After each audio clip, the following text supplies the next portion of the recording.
Iya. Assalamualaikum warahmatullahi wabarakatuh. Alhamdulillah rabbil alamin wassalatu wassalamu ala asyrafil anbiya'i wal mursalin wa ala alihi wa sahbihi ajmain. Alhamdulillah pada pagi ini saya akan membentangkan satu projek iaitu pembentangan kaedah pengajian syariah 9 September 2020 OUN. Nama saya ialah Abdullah Suhaimi bin Zakaria. Nombor giliran CGS 02190025. Pusat pengajian ialah Terengganu Learning Center, 9 September 2020. Okey. Tajuk yang akan kita bentangkan, yang saya bentangkan pada pagi ini ialah sejarah perundangan Islam di Indonesia. Okay.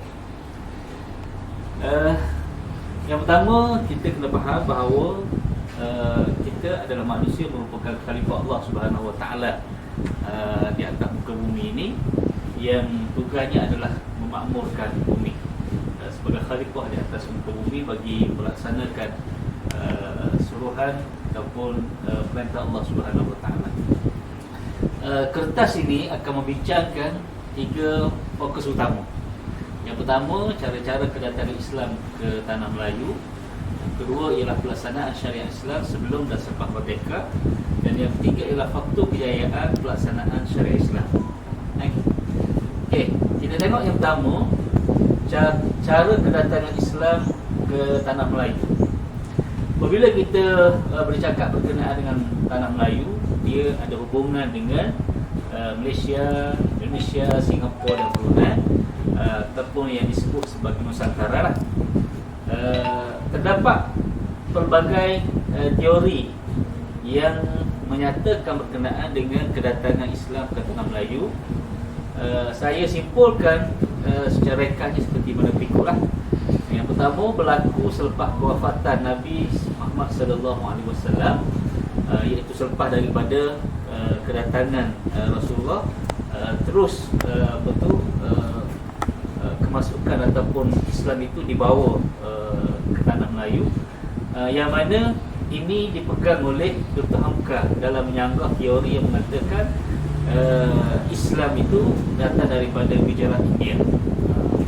Yang kedua, ada teori yang mengatakan bahawa Islam bermula daripada Gujarat, India pada abad yang ke-13 Masihi dengan penemuan nisan di makam Sultan Islam Malik Saleh Raja Pasai. Yang ketiga, teori yang menyatakan bahawa Islam daripada Venesia dalam perjalanannya dari China ke Parsi sehingga di Perlak, sebuah kota di pantai utama Sumatera. Ada pandangan daripada Ibn Battuta yang mengatakan bahawa utusan Sultan Delhi dalam perjalanan menuju ke China pada tahun 1345 Masihi telah singgah di kerajaan Samudra.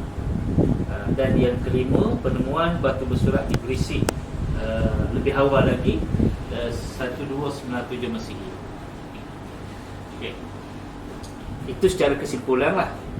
Okay. Fokus yang kedua ialah pelaksanaan syariat Islam sebelum dan selepas merdeka. Penumpuan kajian ini ialah di Malaysia lah. Kedatangan Islam seperti mana yang kita tahu, dia kata bukan untuk menjajah, namun untuk kesejahteraan manusia dan masyarakat setempat. Sebelum kedatangan Islam, sosial budaya masyarakat dipengaruhi oleh budaya Hindu. Walaupun begitu, ada juga pengaruh Islam, arah Islam dalam masyarakat. Pelaksanaan syariah lebih kepada urusan kehidupan seharian. Kehidupan seharian, perkara-perkara yang berkenaan dengan kehidupan seharian. Mereka ini diadili oleh penguasa setempat lah, seperti mana sultan ataupun ketua-ketua dalam masyarakat tersebut.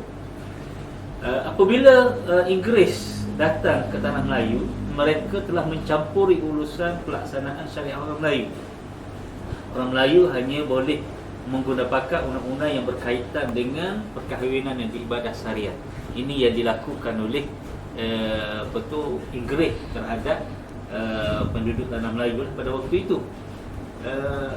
Inggeris memperkenalkan sistem mahkamah qadhi dan naib qadhi dalam struktur mahkamah awam. Ini yang berlaku sebelum daripada merdeka. Dan seperti mana yang kita tahu bahawa kedudukan mahkamah syariah lebih rendah daripada mahkamah sivil. Ini yang berlaku. Dan kalau kita tengok bukan sahaja sebelum merdeka dan setelah merdeka pun begitu. Sebelum merdeka juga ialah penubuhan Suruhanjaya RAC yang untuk mendraft Perlembagaan Persekutuan dan Perkanunan Undang-Undang Pentadbiran Hukum Syarak 1952 bagi negeri Selangor. Ini berlaku sebelum daripada merdeka. Okey, selepas merdeka, ianya keadaan menjadi lain ataupun meningkat dari segi pelaksanaannya lebih kemas. Dia kata undang-undang Islam selepas merdeka telah dikemas kini, lebih kemas dan teratur sesuai ketika semasa. Seperti kalau kita lihat sekarang ini ada perbuatan Islam, takaful dan pasaran modal adalah Islam. Bersesuaian dengan kedudukan Islam yang telah diiktiraf sebagai agama rasmi. Sebab itu kita tengok bahawa pelaksanaan syariat selepas daripada merdeka sedikit ada kemajuan dan ada perkembangan yang baiklah nak berbanding dengan sebelum daripada merdeka. Mengikut Muhammad Ibrahim, Prof Muhammad Ibrahim, pelaksanaan undang-undang syariah di Malaysia ini telah bertambah baik, terutamanya dalam bidang kekeluargaan. Ini kita boleh dapati dalam tulisan beliau. Beberapa negeri telah mengadakan enactment untuk menyusun mahkamah syariah kepada 3 peringkat: mahkamah rendah syariah, mahkamah tinggi syariah dan mahkamah ulangan bicara syariah ataupun mahkamah rayuan syariah. Ini maknanya perkembangan yang berlaku setelah selepas daripada kemerdekaan. Okey. Yang ketiga, fokus perbincangan kita juga ialah kepada faktor kejayaan pelaksanaan syariah dalam sebuah negara. Yang pertama, kita kena faham bahawa syariat Islam yang diturunkan oleh Allah Subhanahu Wa Taala adalah untuk kesejahteraan dan keharmonian manusia di dunia. Itu asal dia. Segala percanggahan dan peraturan pencipta akan menyebabkan kehidupan menjadi rosak dan musnah. Maknanya segala perkara-perkara yang menyanggahi peraturan Islam ataupun ajaran Islam, undang-undang Islam, pelaksanaan syariat Islam akan menyebabkan satu kaum itu, bangsa itu menjadi rosak dan menjadi musnah, seperti mana yang telah disebut dalam surah Rum. A'udzubillahi minasyaitonirrajim. Zaharal fasadu fil barri wal bahri bima kasabat aydin nas liyuziqahum ba'dal ladzi 'amilu la'allahum yarji'un. Telah zahir dengan nyata kerosakan di darat dan juga di laut disebabkan perbuatan tangan manusia, supaya Allah merasakan kepada mereka sebahagian dari akibat perbuatan mereka akan mereka kembali ke jalan yang benar. Ar-Rum ayat 41. Ini dari segi pelaksanaan syariat yang perlu kita fahami. Okey. Seterusnya, kejayaan menobatkan syariat adalah prasyarat kepada munculnya barakah dan keharmonian sejahtera. Itu poin penting. Perkara yang perlu kita hayati ialah bila kita berjaya menobatkan syariat, itulah ia akan menggamit ataupun ia akan memunculkan barakah dan keharmonian sejagat. Sebab barakah itu datang daripada Allah Subhanahu Wa Taala. Okey, antara faktor-faktor kejayaan yang kita boleh timbulkan ataupun kita boleh simpulkan, ada beberapa faktor yang yang membawa kepada kejayaan pelaksanaan syariat dalam satu-satu ataupun dalam sebuah negeri. Okey. Yang pertama, kesedaran rakyat terhadap kebaikan dan kemampuan syariat dalam memenuhi keperluan hidup. Ini perkara utama. Yang pertama dia kata ialah kesedaran. Kesedaran rakyat terhadap kebaikan dan kemampuan syariah. Kebaikan dan kemampuan syariah dalam memenuhi inspirasi hidup dia, dalam memenuhi cita rasa hidup dia. Kenapa? Kerana kita kena tahu bahawa syariah ataupun undang-undang syariah ini adalah satu keperluan.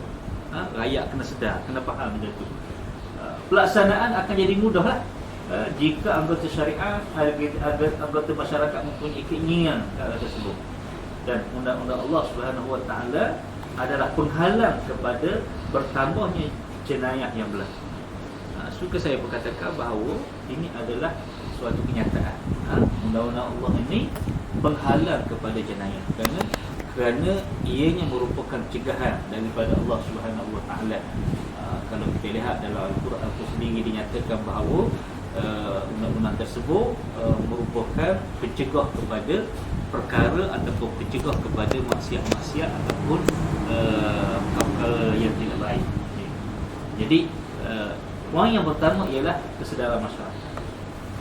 Yang kedua ialah suasana masyarakat yang aman dan harmoni.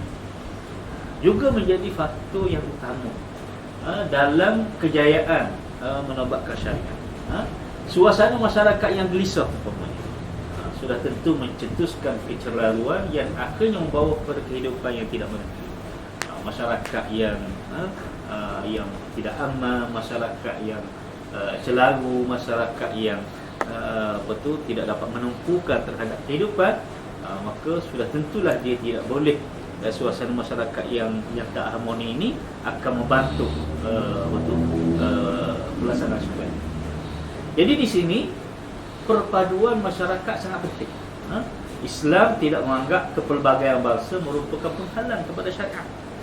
Dalam Islam itu adalah suatu benda yang tetap atau satu benda yang jelas bahawa kepelbagaian bangsa bukan penghalang. Nabi SAW ketika melaksanakan syariat dalam negara Madinah, negara Islam Madinah, di dalam masyarakat Madinah itu terdapat pelbagai bangsa.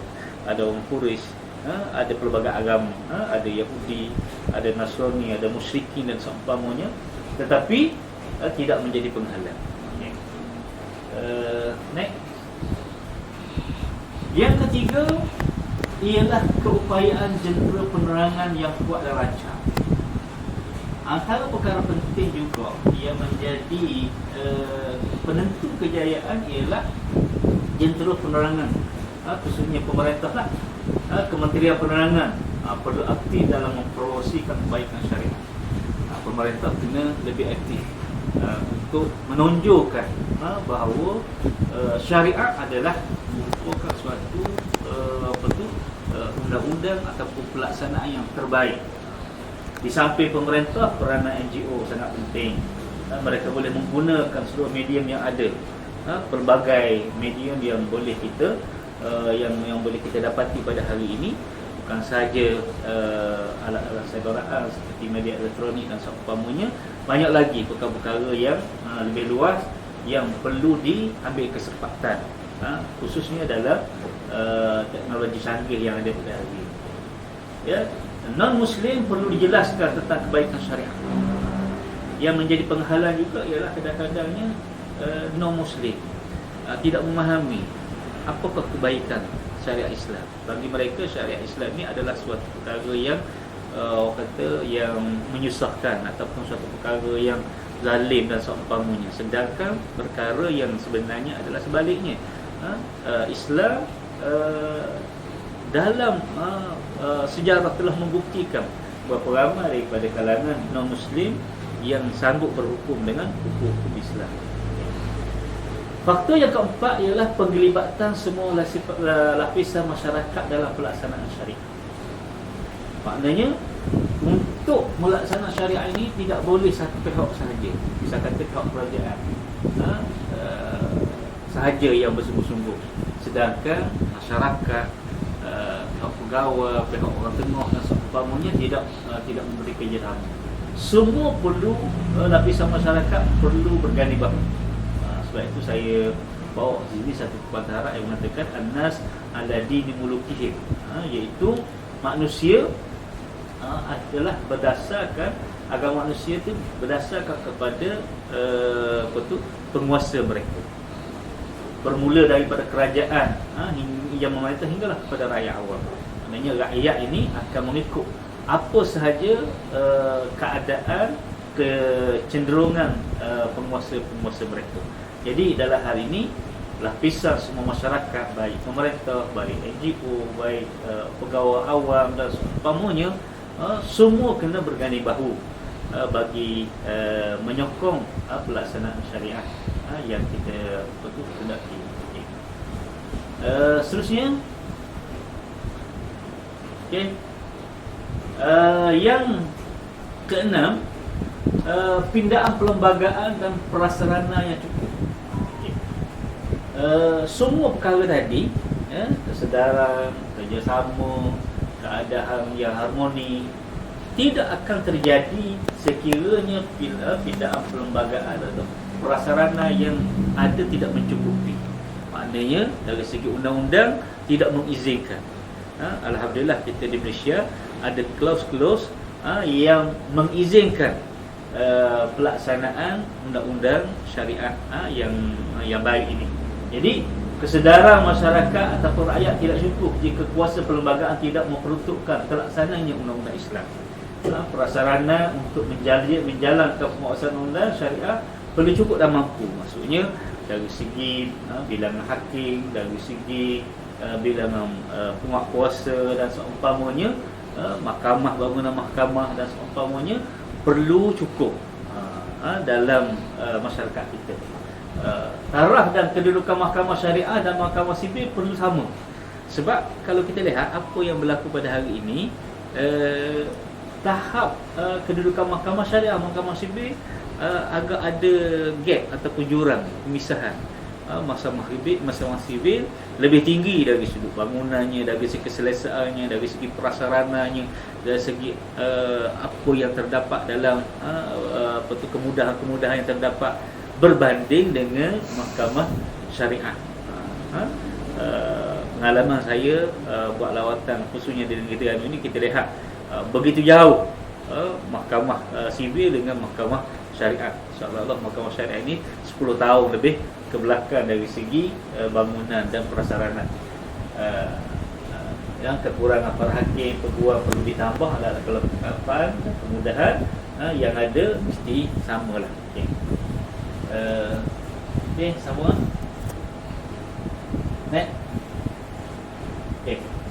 Itu di antara faktor-faktor yang membawa kejayaan bagi sebuah negara dalam pelaksanaan syariah ini.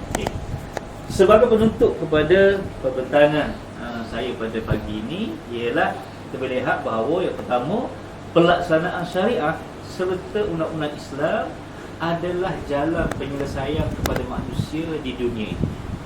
Al-Islam wal harb. Islam adalah jalan penyelesaian.